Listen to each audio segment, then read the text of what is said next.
Halo anak-anak, pada kesempatan kali ini Bapak akan menjelaskan cara menjawab program di mana diketahui keluaran program dan kita disuruh menentukan masukan. Oke, di soal kita ketahui keluaran program adalah 26. Jadi di sini di program juga sudah diketahui bahwa ada 4 variabel yaitu A, B, C, dan D, di mana keluaran program itu merupakan variabel D karena tertulis cout D dan masukannya adalah variabel A karena sudah tertulis in A seperti itu. Jadi karena keluaran program adalah 26, otomatis variabel D itu nilainya 26. Oke. Di mana kita mendapat nilai 26 atau di mana kita mendapatkan nilai variabel D diketahui di soal, yaitu variabel D sama dengan variabel C dikurang 4 seperti itu.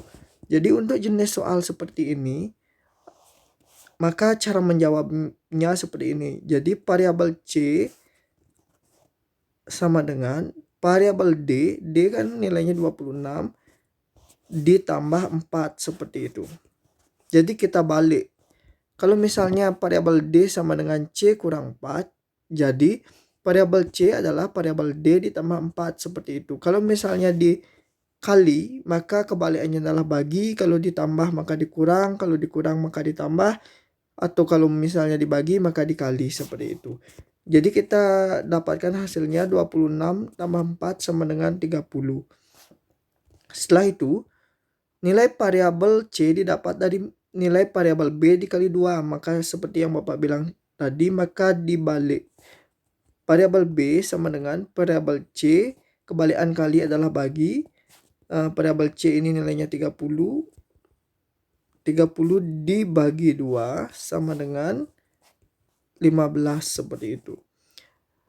Jadi untuk variabel A, maka variabel A ini adalah variabel B dikurang 5. Jadi variabel B 15 dikurang 5. 15 kurang 5 sama dengan 10. Jadi jawaban dari soal ini adalah 10. Selanjutnya, Bapak akan menjelaskan cara menjawab program yang menggunakan if. Di sini pertanyaannya, jika pengguna menginput angka 5, maka output program tersebut adalah. Oke, di sini kita ketahui bahwa angka 5 tersebut akan disimpan pada variabel A. Karena di sini ada in A seperti itu. Jadi nilai A adalah 5. Selanjutnya kita akan baca pada program, yaitu apakah 5 lebih besar daripada 5? Maka jawabannya salah. Jadi jika atau ketika jawaban salah, maka yang dijalankan adalah else. Nah, else itu yang ini. Jadi variabel A ditambah 5. 5 ditambah 5 sama dengan 10. Jadi jawaban dari soal ini adalah 10 seperti itu. Semisal nilai A itu diinput bukan angka 5 tetapi angka 6. Jadi apakah 6 lebih besar daripada 5? Kan benar 6 lebih besar daripada 5. Maka yang jalan adalah program atau baris program yang ini. Jadi ketika nilainya A itu 6, maka 6 dikurang 5 sama dengan 1. Jadi jawabannya 1 seperti itu. Berikutnya Bapak akan menjawab soal perulangan ini. Jadi di sini ada perulangan for keluaran program saat dijalankan, yaitu seperti itu. Jadi di sini diketahui ada dua variabel yaitu i dan n, di mana n itu nilainya 3 dan i ini merupakan pointer perulangan. Oke, di perulangan ini kita ketahui nilai I itu awalnya 1 dan akan mengulang sampai I kurang atau sama dengan 3 seperti itu.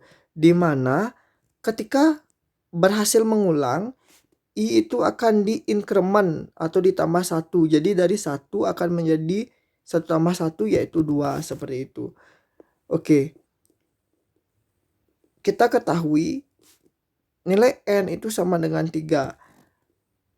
Sekarang kita akan masuk ke baris perulangan.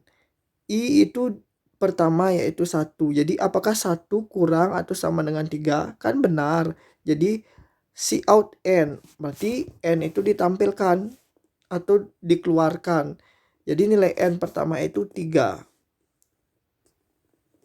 Selanjutnya nilai N itu yaitu nilai N dikurang 1. Jadi 3 dikurang 1 artinya N itu nilainya 2. Nah, di sini waktu N sama dengan N kurang 1 itu kan tidak ada Cout. Jadi itu artinya tidak ditampilkan. Hanya nilai N itu dirubah seperti itu. Oke, selanjutnya karena I masih 1 dan itu kan kurang sama dengan 3, maka perulangan pertama selesai. Setelah 1 kali perulangan selesai, maka I itu akan di plus. Jadi ini tergantung soal ya. Kebetulan di sini dia di plus artinya ditambah 1 seperti itu. Jadi nilai I itu dari 1 ditambah 1 menjadi 2. Selanjutnya, apakah 2 kurang atau sama dengan 3 seperti itu? Jadi kan masih benar juga 2 itu kurang atau sama dengan 3. Jadi Cout N seperti itu. Jadi akan ditampilkan nilai N.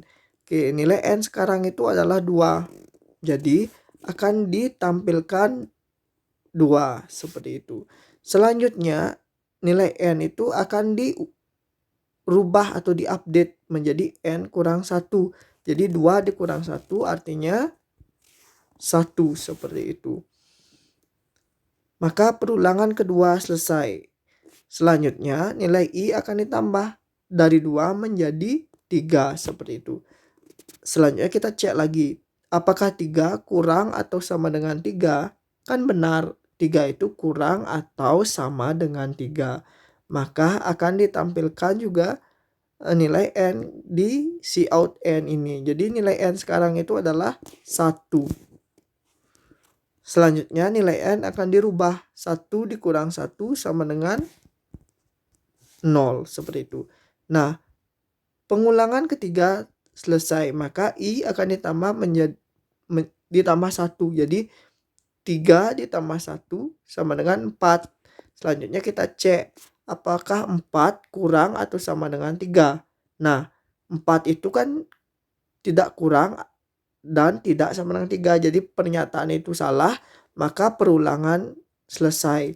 Nah, tampilan program itu apa? Tampilan programnya adalah 3, 2, 1. Jadi jawaban dari pertanyaan ini adalah 3, 2, 1. Seperti itu. Next, Bapak akan jelaskan cara menjawab program yang mengandung materi array. Oke, di sini soalnya keluaran program saat dijalankan yaitu. Oke, di sini kita bisa ketahui bahwa terdapat satu variabel bertipe array yaitu variabel R yang mempunyai banyak 5 elemen. Nah, jadi elemennya ini adalah 1, 2, 3, 4, dan 5. Oke. Di sini indeks array itu dimulai dari angka 0. Jadi indeks itu yang mana? Nah, yang di dalam kotak ini angka 3 dan angka 0 ini. Jadi angka 1 ada di indeks ke 0. Angka 1 sama dengan indeksnya itu indeks 0. Jadi angka 2 ini ada di indeks ke 1, angka 3 ini ada di indeks ke 2, dan angka 4 ini ada di indeks ke 3 seperti itu. Dan angka 5 ada di indeks ke 4. Jadi di sini kan pertanyaannya adalah array indeks ketiga. Nah, array indeks ketiga itu yang mana? Yaitu angka 4 ditambah array indeks ke 0 yaitu angka 1. Jadi 4 tambah 1 sama dengan 5. Jadi jawaban dari soal ini adalah 5 seperti itu. Selanjutnya Bapak akan menjelaskan cara menjawab program yang mengandung fungsi seperti itu. Jadi di sini pertanyaannya keluaran program saat dijalankan yaitu. Oke. Pada program main kita cari dulu Cout-nya. Nah, di sini ada Cout variabel E. Jadi keluarannya itu adalah variabel E. Nah, di program main ini terdapat 5 variabel yaitu A, B, C, D, dan E. Di sini juga diketahui nilai A itu 4, nilai B itu 5, nilai D itu 5. Sementara nilai C dan E ini didapat dari pemanggilan fungsi. Nama fungsinya wow, seperti itu. Jadi kita lihat fungsi wow ini merupakan fungsi yang bertipe integer, artinya keluarannya nanti berupa integer. Dan untuk menjalankan fungsi wow ini, dia memerlukan inputan berupa dua buah variabel bertipe integer.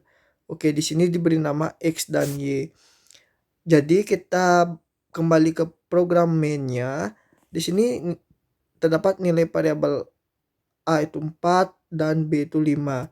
Nah, di sini variabel C itu adalah wow A, B. Jadi nilai A ini 4 dan B ini 5 akan dikirim ke fungsi wow, di mana X itu akan menjadi 4 dan Y itu akan menjadi 5. Jadi berurutan ya, A itu kan di depan, maka dia akan menjadi nilai variabel X, dan B itu kan di belakangnya, maka akan menjadi nilai variabel Y. Jadi di sini Z itu X dikali Y, artinya kan X-nya 4, Y-nya 5. Jadi 4 dikali 5, 20. Nah, jadi nilai variabel Z ini akan menjadi 20. Return Z. Jadi nilai Z ini akan dikembalikan atau akan disimpan pada variabel C. Jadi variabel C itu nilainya adalah 20. Di mana dapat 20? Yaitu dari 4 kali 5, seperti itu. Selanjutnya variabel D itu adalah nilainya 5. Dan variabel E sama dengan wow C, D, seperti itu. Jadi sama seperti tadi, E ini kan nilainya wow C. C itu 20. Berarti C itu akan menjadi variabel X, yaitu X-nya akan bernilai 20, dan D ini nilainya 5 akan dikirim ke variabel Y. Jadi Z itu nanti nilainya adalah 20 dikali 5, seperti itu. Nah, nilai Z ini akan ditampung di variabel E. Oke. Jadi di sini variabel E itu nilainya 20 dikali 5 sama dengan 100, seperti itu. Jadi jawaban dari pertanyaan ini adalah 100.